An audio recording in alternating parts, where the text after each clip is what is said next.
함께 밥을 먹는 것이 예수님의 사역에서 굉장히 중요한 부분이었습니다. 예수님은 하나님의 나라에 대해서 선포하시고 하나님의 나라에 대해서 가르치셨죠. 마가복음 처음에 시작할 때 보면은 예수님께서 세례자 요한에게 세례를 받으시고 광야에서 40일 있으시다가 나와서 선포하신 말씀의 내용이 나옵니다. 4가지가 있습니다. 때가 찼습니다. 하나님의 나라가 가까이 왔습니다. 회개하십시오. 그리고 복음을 믿으십시오. 이렇게 4가지입니다. 이 4가지가 다 하나님의 나라와 상관이 있죠. 때가 찼으니까 하나님의 나라가 오고 있는 것이고 하나님의 나라가 가까이 왔으니까 회개하고 복음을 믿어야 하는 것이니까요.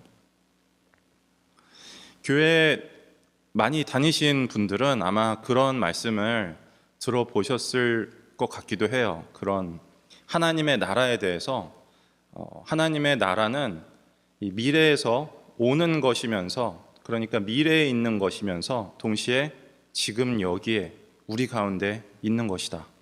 그런 얘기 들어보셨죠? 예, 들어보셨을 겁니다. 안 들어보셨으면 지금 들어보신 거죠. 예. 예수님께서 오는 하나님의 나라, 즉 미래의 실제인 하나님의 나라에 대해서 가르치실 때 함께 먹는 것, 잔치를 사용해서 말씀하신 적이 참 많습니다. 제가 이렇게 말씀드리면은 떠오르는 어떤 비유라든지 그런 말씀들이 있으십니까? 오는 하나님의 나라에 대해서 예수님이 설명하실 때 잔치를 가지고, 뱅퀘트, 잔치를 가지고 설명하신 적이 참 많습니다. 그러면 여기 지금 있는 우리 가운데 있는 하나님의 나라에 대해서는 어떻습니까?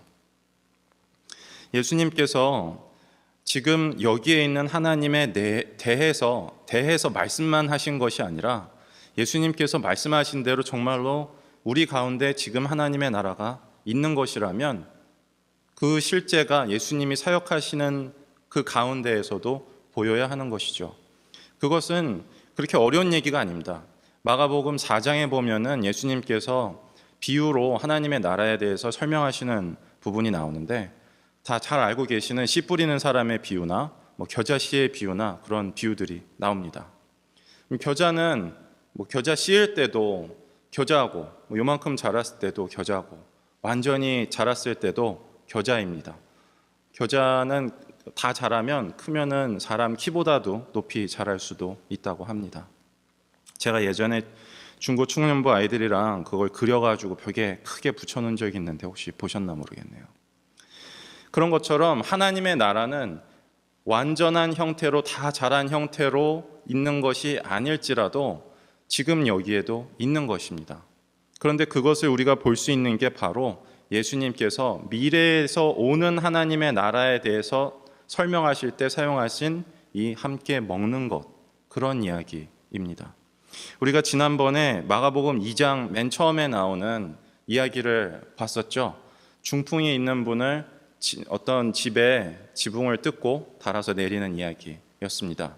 그 다음 마가복음을 계속 읽어보시면 예수님께서 세리였던 레위를 부르시는 장면이 나옵니다. 그리고 세리들과 죄인들과 함께 밥을 먹으러 다니셨다, 이런 이야기가 나옵니다. 그 사람들에게 가서 똑같이 때가 찼고 하나님의 나라가 왔습니다, 회개하십시오, 복음은 이것입니다, 복음을 믿으십시오 하고 가신 게 아닙니다. 함께 밥을 먹었고 한 번 먹은 게 아니라 계속 먹으니까 어떤 사람들이 와서, 바리새인들이 와서 왜 저런 사람들이랑 당신은 밥을 먹습니까? 라고 했을 때 예수님께서 아주 유명한 말씀을 하셨죠. 병든 사람에게 의사가 필요하지 건강한 사람에게는 의사가 필요하지 않습니다. 나는 의인을 부르러 온 것이 아니라 죄인을 부르러 왔습니다.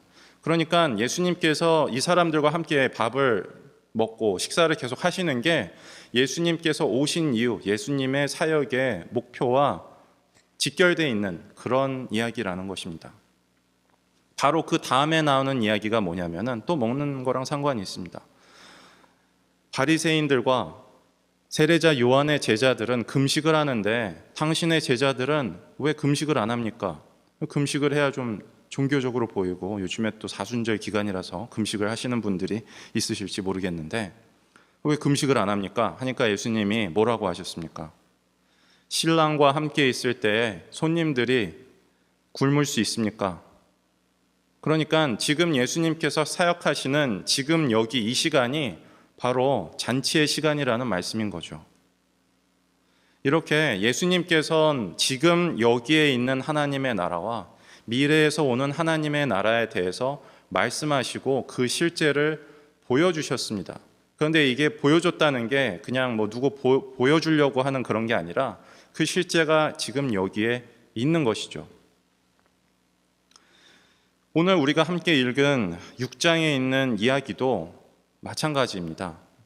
6장의 이야기는 예수님께서 그냥 배고픈 사람들에게 밥을 주셨습니다. 예수님께서는 이런 놀라운 능력이 있으세요. 뭐 이런 이야기를 하고 싶은 게 아닙니다. 지난번 우리가 설교 시간에 생각했던 그런 간절한 마음을 가지고 있는 사람들, 너무나도 갈급한 사람들이 예수님께 나아왔다고 했죠. 그런데 예수님께서는 제자들과 함께 이 사람들을 도와주시는데 너무 바빠서 밥 먹을 시간도 없으니까 우리 좀 한적한 곳으로 가자. 예수님께서 그런 인간적인 배려랄까요? 그런 부분이 참 좋습니다. 가자고 했는데 이 갈릴리 호수가 그렇게 크질 않습니다. 여기 이쪽 연안에서 저쪽 연안이 그냥 이렇게 보입니다. 세로로는 조금 긴데 이 폭은 그렇게 길지 않아요. 그래서 예수님께서 제자들이랑 어느 쪽으로 가시는 걸 보고 사람들이 또 따라갔다는 것 아닙니까? 이 사람들을 보고 예수님께서 목자가 없는 양처럼 보였다. 그렇게 생각하셨다고 오늘 본문에 나와 있죠. 구약 성서에 익숙하신 분이라면 목자라는 표현이 어떤 사람을 뜻하는지 아실 겁니다. 이스라엘의 목자는 바로 이스라엘의 지도자들입니다. 이스라엘의 궁극적인 지도자는, 이스라엘의 궁극적인 목자는 하나님이시라는 고백들이 성경에 여러 번, 구약 성서에 여러 군데 나오지만 하나님은 안 보이지 않습니까? 그래서 하나님의 뜻을 따라서 이 이스라엘 사람들을 잘 이끌고 돌봐줘야 할 사람들이 바로 종교적인 지도자들과 정치적인 지도자들입니다. 왕을 비롯한 그런 지도자들이죠. 그런데 그 사람들이 오히려 이스라엘 사람들을 압제하고 수탈할 때 그런 일이 많이 있었죠. 그럴 때 선지자들이 많이 비판을 하는 얘기가 나옵니다. 선지서에 많이 나오죠. 그럴 때 나오는 표현 중에 하나가 너희가 목자가 되어서 양들을 잡아먹고 있다. 예수님 당시에도 종교 지도자들과 정치 지도자들이 당연히 있었죠. 하지만 그들이 하나님의 뜻을 따라서 사람들을 잘 이끌지 못했기 때문에, 돌봐주지 못했기 때문에 이렇게 갈급한 마음을 가지고 있는 사람들이 많이 있었던 것이고, 예수님께서 그들에게 오늘 무엇을 해주십니까? 첫 번째로 그들에게 여러 가지로 가르치셨다, 이렇게 나옵니다. 그런데 여러 가지로 가르치셨는데 뭘 가르치셨는지는 안 나오죠. 그냥 여러 가지로 가르치셨다, 끝입니다. 4장에 비추어 보면은 아마도 하나님의 나라에 대해서 비유로 가르치시지 않았을까. 그런데 이 본문 오늘 이야기의 초점은 예수님께서 가르치신 이야기가 아니고, 그것이 아니라 먹을 걸 먹는 그것이, 함께 먹는 것이 이야기의 초점입니다. 그러니까 오늘의 이야기는 예수님께서 이스라엘의 참된 목자시라는 것을 보여주는 그러한 이야기인 것입니다. 그래서 제자들을 통해서 사람들을 100명씩 50명씩 둘러앉게 하셨다고 하는데, 이 사람들이 어디에 앉아 있었냐 하면은 바로 푸른 풀밭입니다. 푸른 풀밭이라고 이렇게 번역이 되어 있네요. 딱 그 푸르다는 표현이 거기에 들어가 있습니다. 그러니까 그러한 묘사 속에서도 묘사 속에서 우리에게 이 본문이 보여주고 싶은 것은, 예수님께서 이 사람들에게 먹을 것을 주시는 이것이 바로 예수님께서 이스라엘의 참된 목자로서 이 사람들에게 해주시는 일이 바로 이것이라는 겁니다. 그러니까 함께 나눠서 먹는 것은 그만큼 중요한 일이라는 거죠. 예수님의 말씀을 들으러 온 사람들이 예수님께서 하시는 말씀을 들었겠죠. 하지만 그렇게만 됐을 때에는 내가 여기에 앉아서 서서 예수님의 말씀을 들을 때 저기에 있는 사람이랑 나랑은 별로 상관이 없습니다. 하지만 이렇게 둘러 앉아서 소박하지만 똑같은 음식을 나누어 먹을 때 그 사람들은 뭔가 공동체 같은 느낌, 우리말로 치면은 한솥밥을 먹는 식구가 되는 그러한 느낌이 그 순간 있지 않았을까 합니다. 하나님의 나라는 공동체인 것이죠. 나의 마음속에 있는 그런 기쁨, 그런 것은 미국의 그런 개인주의적인 성향 때문에 찬송가나 이런 데서 복음성가에서 많이 그냥 뭐 그 어디나 하늘나라 뭐 그런 식으로들 생각을 많이 하게 되지만, 나라는 공동체인 것입니다. 한 사람이 아니라 그 안에 있는 사람이 기쁨을 느끼고 그런 것은 다 좋은 일이지만 그게 같은 것은 아니죠. 하나님의 나라는 공동체이고 공동체가 함께 먹을 것을 나누는 것이 바로 하나님의 나라의 모습입니다. 저는 이 마가복음 시리즈를 제자들이 예수님을 따라가는 그러한 주제를 가지고 읽고 있습니다. 예수님께서 오늘 이 이야기에서 제자들에게 뭐라고 하십니까? 제자들에게 요구하신 것은 처음에 하나죠. 제자들은 되게 상식적인 얘기를 하지 않습니까? 이제 사람들을 각자 보내서 각자 먹을 것을 찾아서 먹게 하시죠. 그랬더니 예수님이 뭐라고 하십니까? 너희가 그들에게 먹을 것을 주어라. 제자들이 그만큼 많은 사람들이 먹을 음식을 가지고 다니지 않는다는 것, 그만큼의 돈을 가지고 다니지 않는다는 것을 모르셔서 그런 말씀을 하신 것은 아니겠죠. 제자들에게 그러한 말씀을 하시고선 가서 찾아봐라, 뭘 갖고 있는지 찾아봐라 라고 말씀을 하십니다.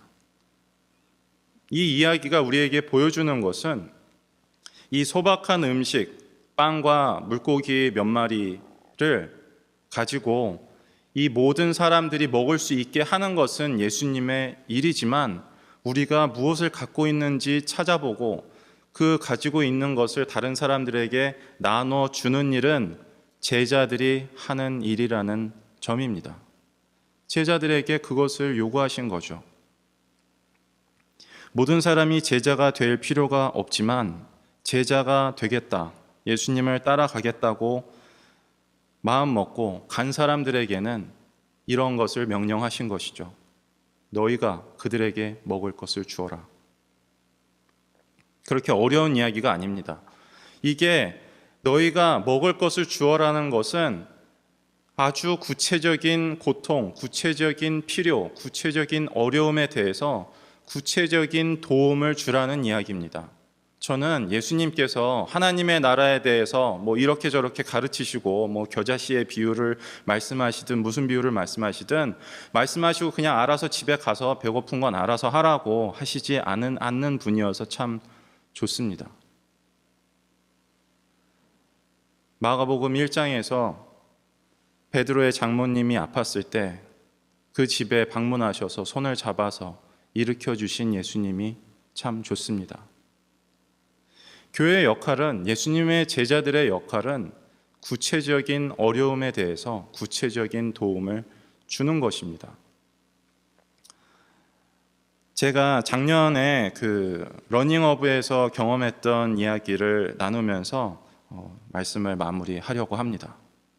지난번에도 잠깐 말씀을 드렸었는데, 러닝어브에 있는 아이들이 참 어려움이 많습니다. 최근에 이민을 온 가정의 아이들이기 때문에 문화적으로도 많이 다르고 언어적으로도 어려움이 있고 학교 공부 따라가기도 힘들고 집에서 그런 걸 잘 지원해 줄 수 있는 여건도 아니고, 심지어는 그때 팬데믹이 되었을 때에는 집에 와이파이가 없는 거예요. 자기 혼자서 조용하게 공부할 수 있는 공간도 없고, 당연히 다 있는 줄 알았는데 그렇지가 않았던 거죠. 그런 모습을 보고 두 분의 목사님께서 러닝어브를 시작하신 거였습니다. 지난번에 말씀드렸던 그 아이, 막 나를 내버려둬 하면서 막 울었던, 화를 내면서 울었던 아이라든지 다른 많은 아이들이 그러한 어린 아이들이 감당하기 힘든 어려움을 겪으면서 살아가고 있습니다. 우리가 살고 있는 이 루이빌에서. 지금은 그렇게 안 하는데 작년에는 비치먼트 교회에서 여러 가지 활동을 한 다음에 저녁을 먹으러 비치먼트 커뮤니티 센터에 다 같이 갔었습니다. 거기에 가면은 저녁밥을 줍니다.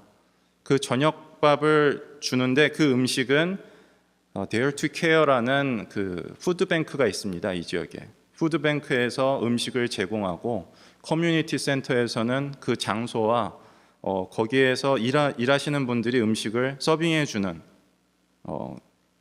주시고 또 음식도 다 먹고 나면 치우시죠. 그래서 이 아이들이 함께 둘러앉아서 음식을 먹습니다. 저는 그 시간이 참 좋았어요. 왜냐하면은 교회에서 다른 여러 가지 활동을 할 때에는 아이들이 참 그 가슴 아픈 그런 것들을 많이 봅니다. 너무 거칠어요. 욕도 많이 하고 밀고 축구하고 있는데 축구를 그냥 어떤 운동 경기 게임으로 하는 게 아니라 어떤 마음속에 어떤 울분이 있는 것처럼 있는 힘껏 공을 차서 다른 아이들 아프게 하려는 마음인지 있는 힘껏 차요. 제가 맞아도 아픕니다. 그래서 저 작은 아이들이 맞아서 울기도 하고 밀기도 하고 그런 상황들이 계속 벌어졌습니다. 저도 그렇게 하다가 이제는 축구 그만하고 가자 하고서 제가 축구공을 들면은 저한테 와서 진심으로 화를 내면서 저를 발로 차고 밀고 막 옷이 찢어질 것 같이 막 옷을 잡아당기고 막 그런 일들이 항상 일어났었습니다. 지금은 그때보다는 훨씬 나아졌지만 그게 아이들의 위대한 점이라고 생각해요. 제가 처음에 우리 교회 아이들이랑 갔던 한 3년 전이랑 2년 전의 모습이 다르고 1년 전의 모습이 다르고 지금의 모습이 또 다릅니다. 아이들이 교회에서 여러 가지 활동을 할 때는 그런 모습들이 있지만 다 함께 이 커뮤니티 센터에 있는 여기에 와서 식사를 할 때는 정말 그 나이대 아이들이 보여주는 천진난만한 모습을 보여주는 것 같았거든요. 그래서 그 시간이 참 좋았습니다. 아까까지 저한테 Get out of my way, Chino 막 이랬던 여자아이도 여기 앉아있고 지난주에 말씀드렸던 막 울면서 소리를 질렀던 그 아이도 여기 앉아있고 이런 아이들이 앉아있는데 저한테 타코에 뿌릴 소스 이런 것 좀 이거 열어달라고 저한테 내밀고 귤 껍질, 오렌지 껍질 좀 벗겨달라고 내밀고 천진난만하게 웃고 있는 그런 모습들이 참 좋았습니다. 그 순간은 제가 정말 저의 평생에 잊기 어려운 순간일 것 같은데 그날이 뭐가 다른 건 아니었습니다. 그냥 평소와 똑같이 커뮤니티 센터에 와서 똑같이 그냥 그 음식이 되게 좋은 음식은 아니에요, 솔직히. 예. 지금은 많이 또 좋아졌는데 그랬습니다. 그런 음식을 먹고 있는 그 순간이 그날이 뭔가 다른 건 아니었는데 이상하게 그날따라 그 아이들이랑 함께 둘러앉아서 먹고 있는 그 순간에 그러한 깨달음이랄까요? 느낌, 그런 게 강렬한 어떤 경험이 있었습니다. 하나님의 나라가 이거구나. 하나님의 나라는 이렇게 생긴 거구나. 이거를 어떻게 더 제가 잘 묘사를 할 수가 없어요. 그냥 다른 게 다를 것도 없는 날이었는데 그 순간 저는 아이들이 그렇게 웃고 있는 모습을 보면서 또 한 명 한 명이 어떤 어려움을 겪고 있는지 알았기 때문에 그런 것도 있었겠습니다마는 이것이 하나님의 나라구나. 하나님의 나라는 이렇게 생긴 거구나. 그런 느낌이 있었습니다. 뒤돌아서 생각해 보면은 왜 그랬는지 생각해 보면은 어떻게 보면 당연한 이야기입니다. 예수님께서는 가난한 사람들, 고통 속에 있는 사람들, 여러 가지 어려움을 겪고 있는 사람들을 찾아가셨고 예수님은 그 사람들과 함께 밥을 드셨고 특히 어린아이들을 좋아하셨으니까요. 당연히 그런 시간에 그렇게 느낄 수도 있지 않았을까 생각합니다. 저는 우리 교회가 러닝어브에 지금 재작년부터인가요? 예, 우리 교회에서 정기적으로 후원을 해주고 있거든요. 참으로 감사하게 생각합니다. 성도 여러분들께서 헌금을 하시고 그 헌금이 교회에서 비치몬트 러닝업으로 가고 거기서 다시 아이들에게 필요한 것을 사고 이런 모든 과정이 참으로 감사하지만 저는 그런 생각이 듭니다. 이렇게 몇 단계 떨어져 있는 이런 것도 참으로 감사하고 좋지만 성도님들 본인을 위해서 더 이러한 사람들과 가까이 예수님께서 그들에게 가셨던 것처럼 베드로의 장모의 손을 잡아 일으키셨던 예수님, 배고픈 사람들에게 밥을 주셨던 예수님과 함께 있는 우리 성도님이 되시기를 기도합니다.